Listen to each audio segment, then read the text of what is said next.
So this was a new challenge. My marriage survived the book.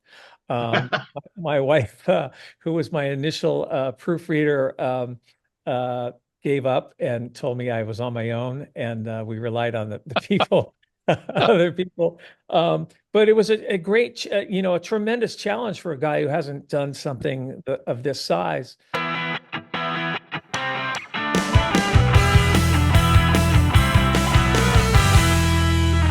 Hey, everybody! Welcome to another edition of the Talking About Cars with me, Randy Kerdoon podcast featuring the one, the only Hot Rod Bob Beck, because everybody has a car story. On the program today, you guys know him. He's been on the show before. In fact, Tom Cotter of Barn Find fame, he is not going to be on the show, but he's also put out many books, and his photographer in just about all of them will be our guest today, Michael Allen Ross. He is a guy who visits all the cars in Tom's books, not only shoots the pictures of the cars, but also shoots pictures of the car owners, which in the case of celebrity owners of cars, he gets to shoot them and put them in his books. And how fun would it be to hang with most of these guys, you know? Oh, yeah, that's the thing. I don't know. The cars are cool. We're car guys. We love the cars. Mm-hmm. But to get with the celebrities and the guys that are household names, that's the cool part. And joining us from his home in the Bay Area, let's welcome the photographer and now author, Yeah. Michael Allen Ross, to the program. Michael, thanks for joining us today. Hey, thanks for having me, guys. What's going on? What were you doing before you officially became a photographer as your professed goal? What were you doing before that? Oh, I've had a couple of different careers before I got involved in this stuff. I um, I was a musician for Ooh. 25 years, and a guitar player and singer, and sang on jingles in New York and club dates and all kinds of things. And I went from that into the world of. I was on the other side of the camera for a long time. I was in a studio singing a jingle for Chevy, and producer's wife walked in and said, "Hey, have you ever thought about being in a commercial?" And I said, "Well, I'm kind of in one right now. I'm singing on one." She says, "No, like your face." And I'm like, "What about it?" Long story short, I ended up with Buck Wald in New York and a few different agents in New York, and um, became suddenly found myself working all around the world. Was the Wow. face everything from Citibank to American Express to AT&T, and did all kinds of things, and did on camera TV commercials. I did precision driving. I was on All My Children on a regular basis, soap operas, You did had all that yourself kind of you stuff. you had yourself your own character? Yeah, well, yeah, I had several. One week I was the FBI guy, and the next week I was starting a fight in a bar. But that was all fun. And But while I was doing this, I was surrounded by all these incredibly creative people. And I had been given a camera when I was 9 years old. Um, Actually, when I was nine, I was given two things. I was given a camera and a guitar. And I'm happy to say that in my lifetime, I've been able to feed myself with both of those things. So Nice. being around all these incredibly talented photographers and videographers, I was paying attention to um, composition and lighting and that sort of thing. And then one day I bought a Porsche from Joan Jett's drummer, Tommy, and he brought me into this crazy Porsche world. And that's when I decided to marry my two passions. I've been a car guy since I was 4 years old, and was a camera guy. I was at that time I had transitioned to doing still life in New York, and I was shooting fragrance bottles and things like that. But I turned my camera to my own car and then other people's cars, and then it just started to snowball from there. And here we are. Wow. Wow. Yep. Randy and I once thought about doing a commercial. The Geritol's not all that pop. Geritol? I don't know. It depends. If the money Yeah, was well, that in, I'd was have it. to think about it. Well, It, that's the it, thing now. It's like, Michael, if you came back to do that, you'd be perfect for a lot of things with very long disclaimers, yeah. as a part of the commercial or the print ad. So You, I well, don't know. you, how many books have you done with Cotter, by the way? Uh, I think it's six, and but if you include his best of, which a lot of my stuff in there is, I think it becomes seven. Um, yeah, we've done we've man, we've put quite a few miles on the road together. We started with um, Rockin' Garages, all about famous musicians with their cars and motorcycles. The next book was the original Barn Find Road Trip book. Then we did Barn Find Road Trip Route 66. We did a book on Detroit together called Motor City Barn Finds. We did a book 17. We took a 20 uh, a Ford Model T across the Lincoln Highway, and that's called Ford Model T Coast to Coast. 22, we did a book called America's Greatest Road Trip, where we traveled from America's southernmost point, which Key West, Florida, all the way to Dead Horse, Alaska. An epic book, more about travel than it is about barn find vehicles. There's a couple of car things in there. It's basically about the people that we meet and the road. Just a great experience. We were sponsored by three different people with that. Haggerty helped us with that. Our friends at Ford Motor Company donated a new Bronco to us. An Airstream donated the new Base Camp Airstream trailer for us. And it was just an incredible trip and a great book. The photography is completely different, a lot of landscape thing, a lot of portraits. A really fun book. Something I want to completely say when we had different. Tom on here, Bob, last time, I think we talked a lot about that last book because we remember some of the landscape shots and stuff. I think it had just come out at that point in time. So Right. we were talking about that. And Tom was real enthusiastic about the trip you guys took and told us about it. And, we're going, let's see, we could do the same thing. Yeah, we wouldn't have the sponsorship. Neither one of our cars are Who strong needs enough or money? good That's what enough. I say. Who Who needs needs money? money? Yeah. And we prove that every day. Every We Now day. had I none. see. I see someone is attempting the southernmost tip of South America all the way to Dead Horse. Oh, wow. Oh, Yeah, we would be on this. We're up in Alaska. We're in a little restaurant, and we're like, we're hey, we've come all the way from Florida, and then this motorcycle would pull in, and a big BMW, motorrad bike pull right. in. The rider gets off, pulls off the helmet. The hair comes cascading down, and it's this 6'4" woman from Argentina that's been riding all the way by herself, and we're like, oh Oh. yeah, okay, yeah, we're cool. It's like it was we thought it was just like, oh my God, how are these people doing it? It's just amazing. The people you meet on the road are just incredible and all different types, all different lifestyles, all different types of backgrounds. Just a real great experience. There's nothing like getting out on the road and meeting people. And Tom and I have a thing that we live by, and that's eat local. Go into the local place. I like to find the local coffee shop. He likes to find the local diner or the local mom and pop place.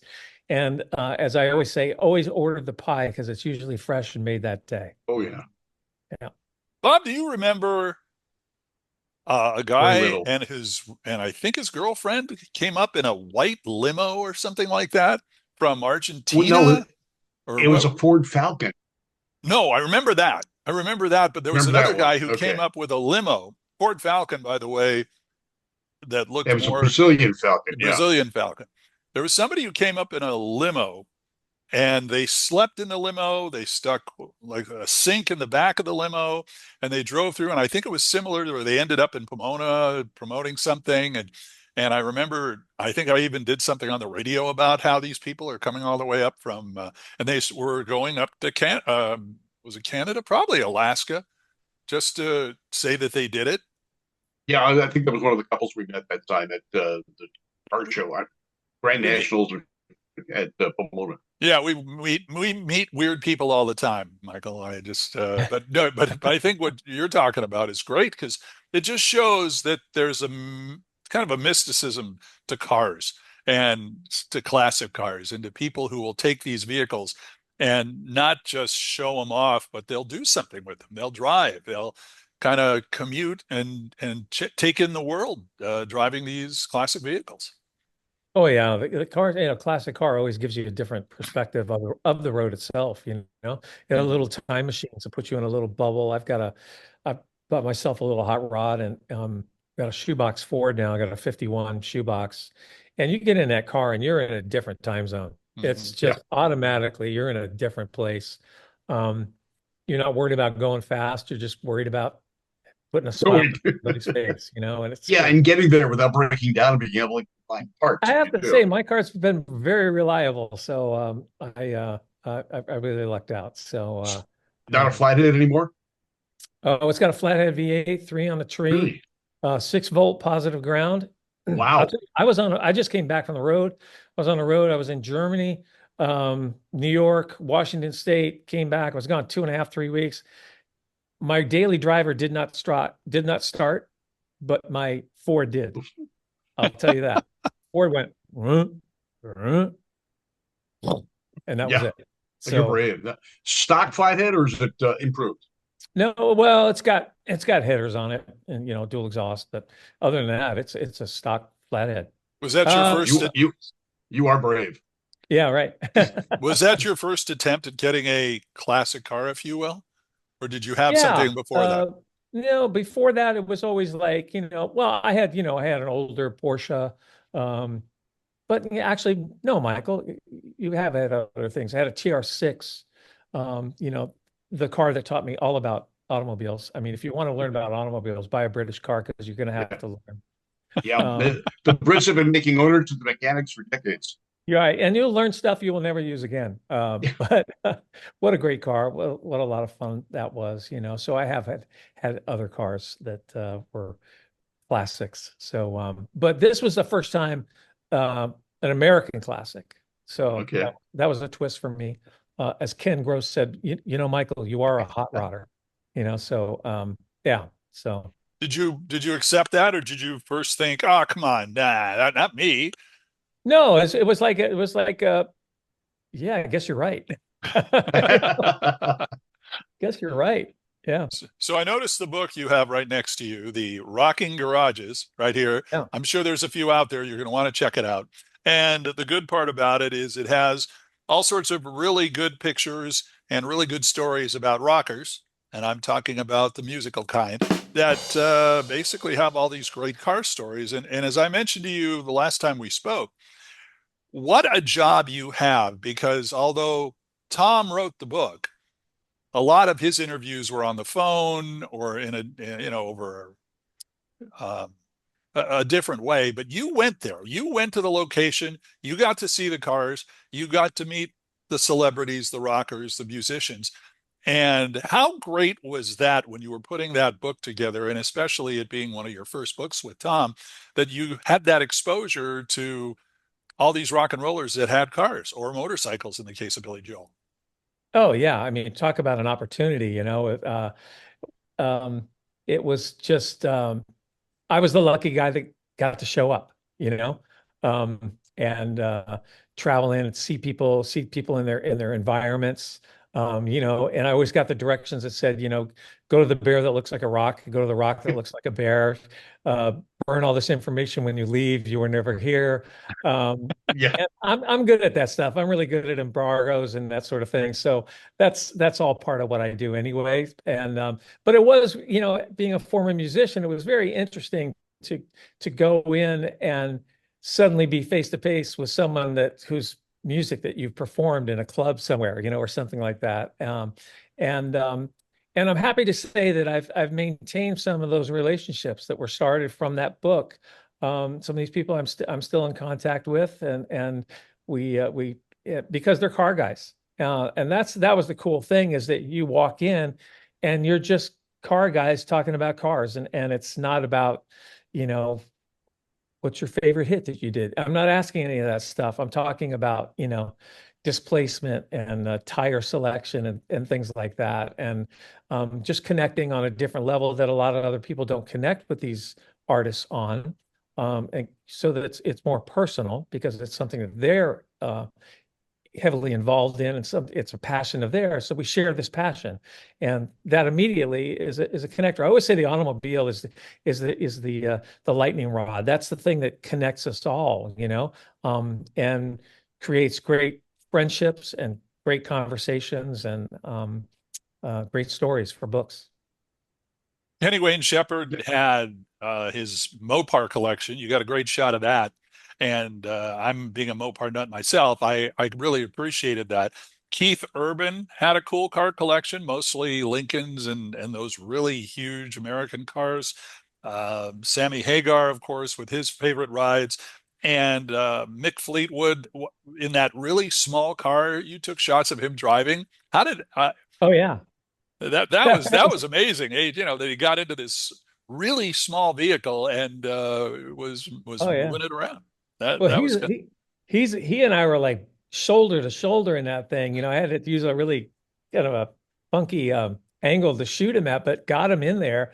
The two of us were cruising around in that thing. It was you see a photograph of him standing next to it. It looks like a toy car, but it it was just that was a really great experience. And sorry to hear what he's gone through with his he lost. I was there at his restaurant when he was literally like laying the floors in it at the time, and he was so proud of it and showing me, and all of that in Lahaina has destroyed and gone, and just but it was a pleasure to hang out with him, and I met his mom and who's since gone, and just what a great opportunity. He was very hospitable, but everybody in the book was just amazing. I mean, Pat Simmons from the Doobie Brothers, other side of the island, but we had to do it in a different trip because of schedules, so had to go to Maui a couple of times, and it was just great memories from that book. A lot What of a fun. bummer. Randy, yeah, Randy brought up the small car. What for our audience? What was it? Oh, it was original Austin. The actual, I don't know the model number. It was a convertible. It was a little convertible sedan. You know, um, Separated fenders, wire wheels. Oh, that early. And it was yeah, and it was his first. It was his first vehicle. He used to pack his drums in this thing and drive around with it. Wow. So yeah, Really?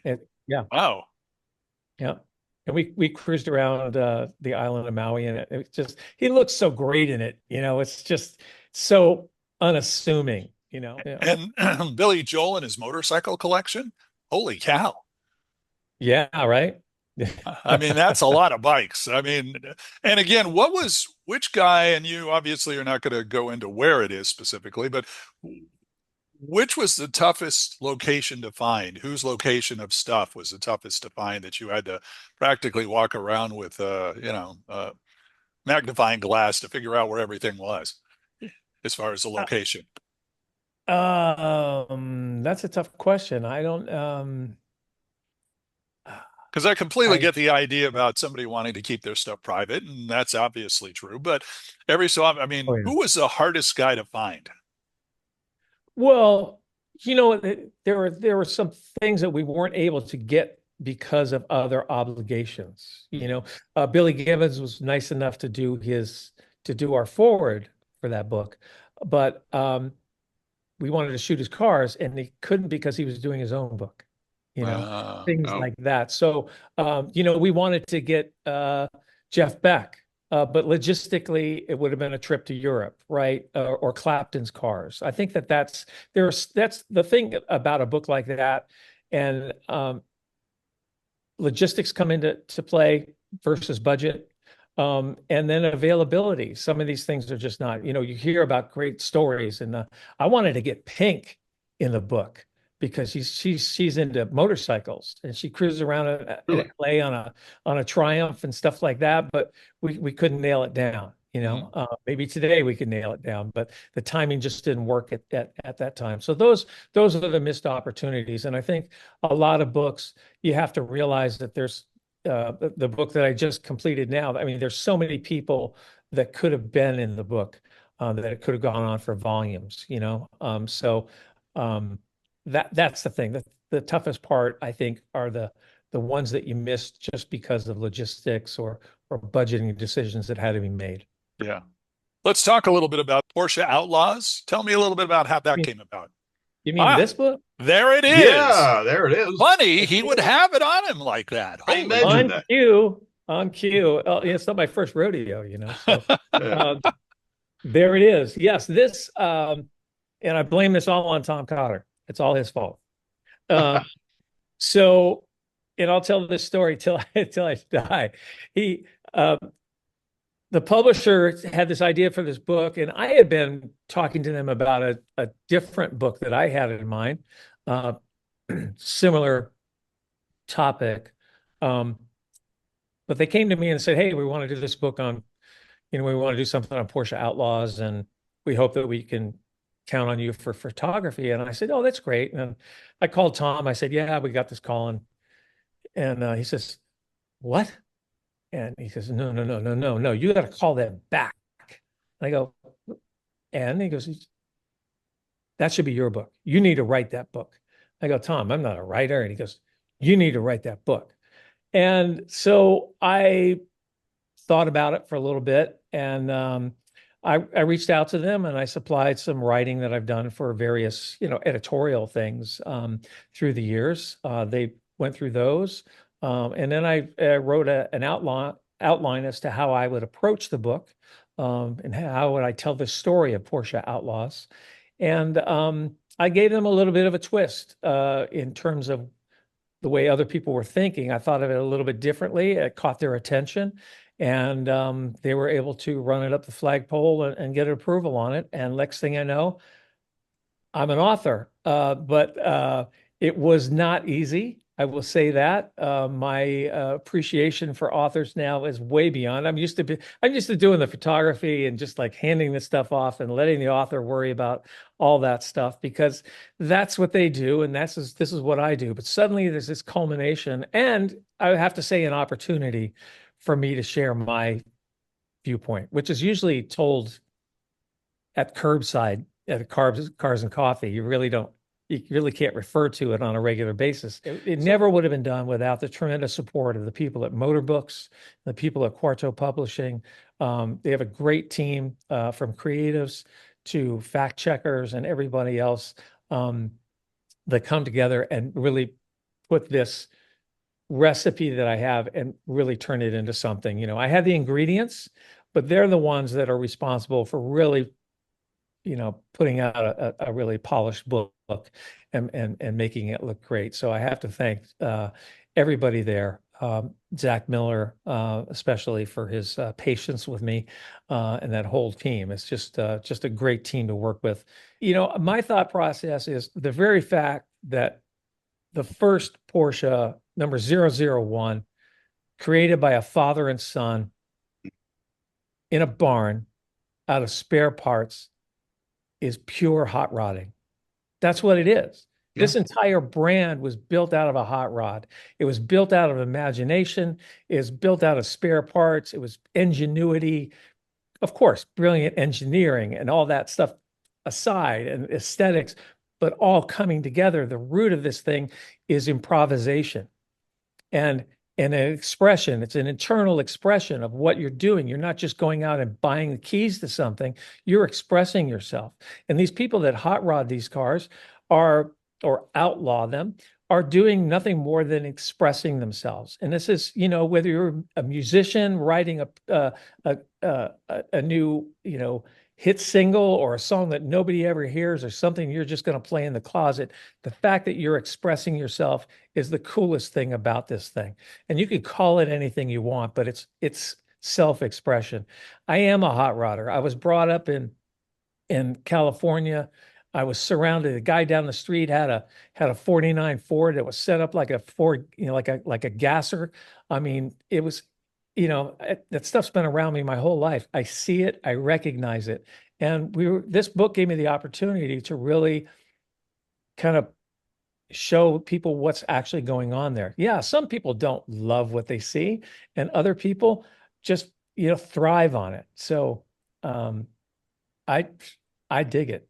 So no, I agree with you. The ingenuity, the thought, the personalization, yeah, and it's open season. How do you improve something? Yeah, and the cool thing about hot rods. I mean, real great hot rods. You should be able to walk around this car that you've never seen before and find and really have to look to find the little secrets that those little nuggets that the hot rodder did that change. Why is this car so different? Why is this one so different? What did they do? And everywhere you look, there's a thought, there's a decision that was made to make it different from the usual. It's that little improv from the taillight to the headlamp to the marker lamp to the side view mirror to the rear view mirror to the wheels to the stance it just goes on and on and on. And you should be able to walk around that 4 or 5 times and every time find something different. What about people who really like to do things with the more upscale Porsches? Do you find people try to change them around too, to hot rod them up, if you will? Oh, sure. Well, we'll look at the success of things like Singer. Look at the success of Gunther Works. Look at the success. I mean, there are people building cars that are, $500,000 to $3 million that are incredible. There's a car that blew everybody's mind at Pebble Beach. Somebody put out a photo of this car that was on a pallet coming off a plane and going to Pebble Beach, and it's a one-off GT1. I happen to know the designer, who was very involved with Singer at one time, very involved with Lucid, and he's been doing these one-off things. And he did a total hot rod version of a Porsche GT1 that'll just blow your mind. I'd love to have that in my next book, or if that car actually there you go. deserves a whole book about it by itself, to be honest with you. And the things that this gentleman is building and designing, there's no limit. There is no limit.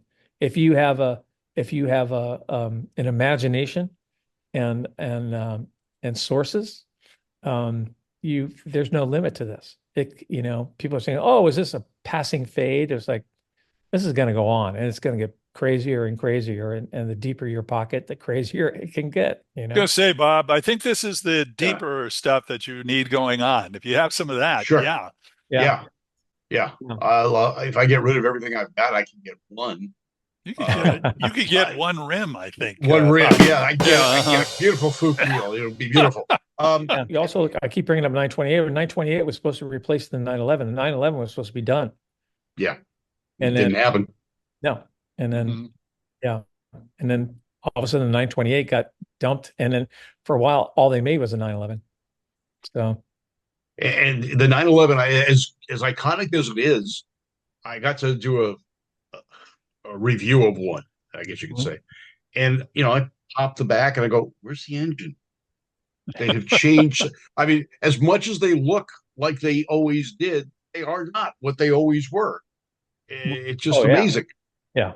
You pop the hood and you have you can check your oil now, but you can put oil in. You don't check your oil there. Check the oil on the dashboard. So wait, what? You check the oil on the dashboard? Yeah, it's all electronic.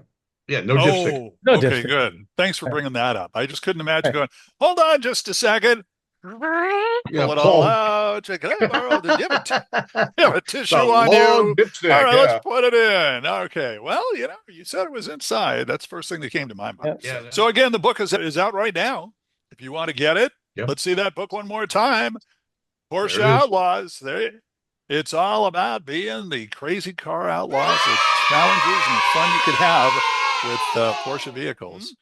There's fun stuff in there. I would say that's kind of neat, though, that you're able to put that together and have some fun with that. So but Michael Allen Ross, of course, getting his opportunity to write and take photos. Pretty soon they'll also probably have him bind the books anytime near soon, just to have the overall experience expand. Michael, thank you so much for joining us in this edition. Thanks, guys. So that was kind of great. Hey, don't forget, that'll wrap up this fabulous job in the world edition of the Talking About Cars podcast. Don't forget, if you guys like today's show, make sure you like us on YouTube and give us a thumbs up as well. Follow us on social media, Facebook, Instagram, and X, even LinkedIn. We're in there.